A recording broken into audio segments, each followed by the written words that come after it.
The first day of winter packs a real punch for the U.S. Weekend storms in the nation's northern half knocked out power to thousands and thousands of customers Sunday and created nightmarish conditions for holiday travelers coast to coast on the first official day of winter.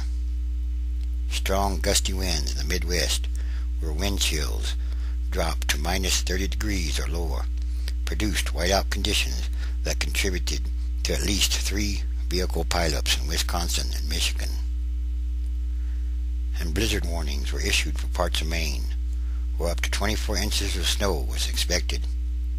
And weather forecasters warned that strong winds could create whiteout conditions and deep drifts. "This is a classic nor'easter," said one meteorologist. "It's got all the features."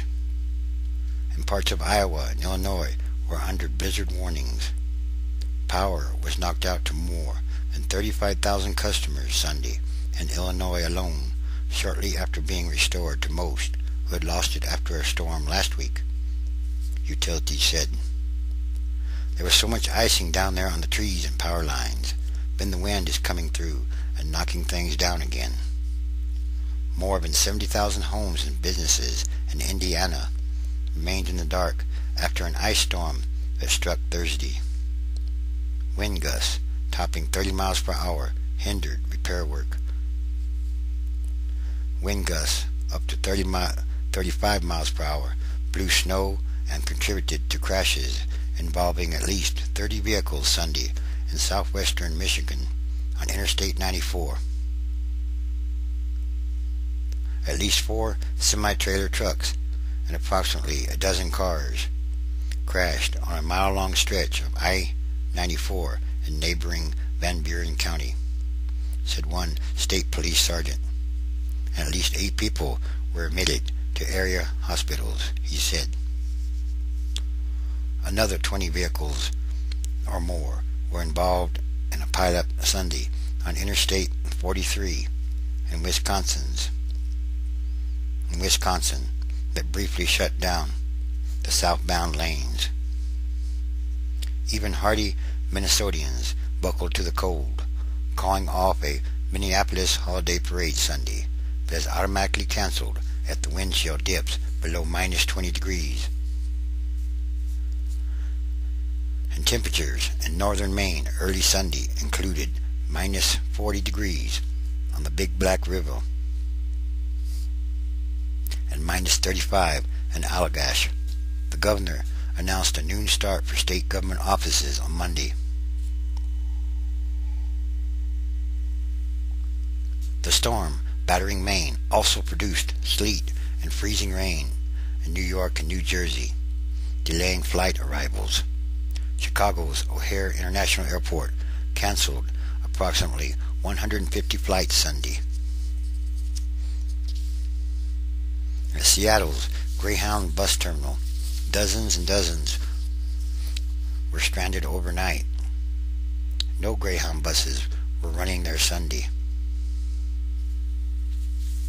Intense storms across the United States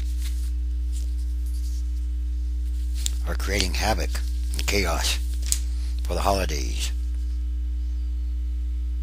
A blast of winter in the nation's northern tier stranded travelers far and wide Sunday, just a few days before Christmas, with dozens and dozens of flights delayed or canceled. A weekend storm dumped approximately 5 inches of snow around Seattle by Sunday morning, and it snowed all afternoon, with the National Weather Service predicting up to 4 inches more by Monday morning.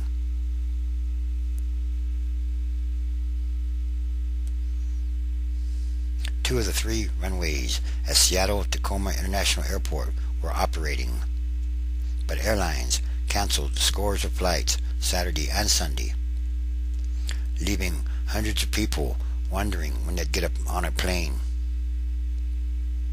Alaska and Horizon Airlines suspended all service Sunday afternoon.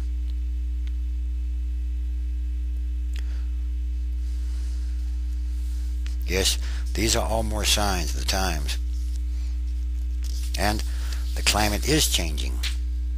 It's becoming more extreme than ever before. It's been like this all across the top part of the country.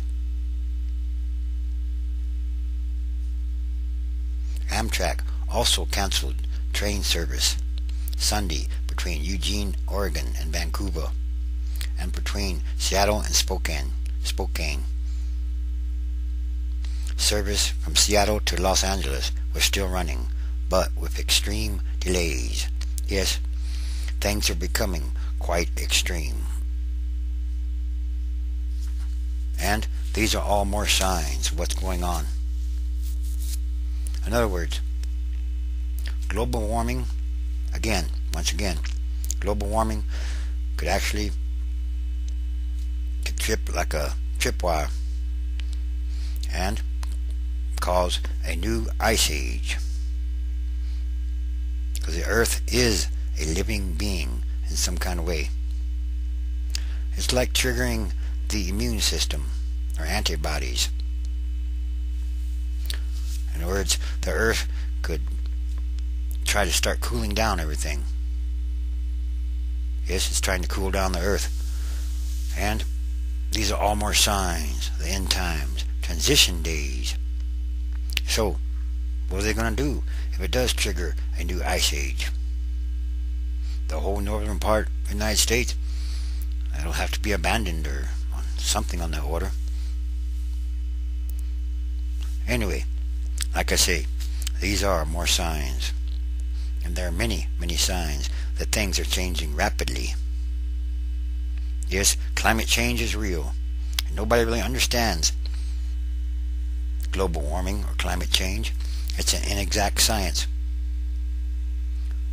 The computer models, they don't know. Weather forecasters, many scientists, nobody really knows for sure what's going to happen with the weather or the climate. It's very possible, but it could trigger a new ice age. There's ice ages. They happen every once in a while anyway.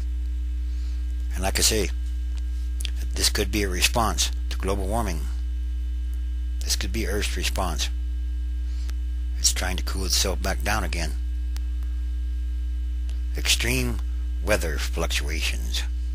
Extreme weather, well, all around the world actually, is going on at the very moment. This very moment, yes. And again, all these are more signs, and there are many of them.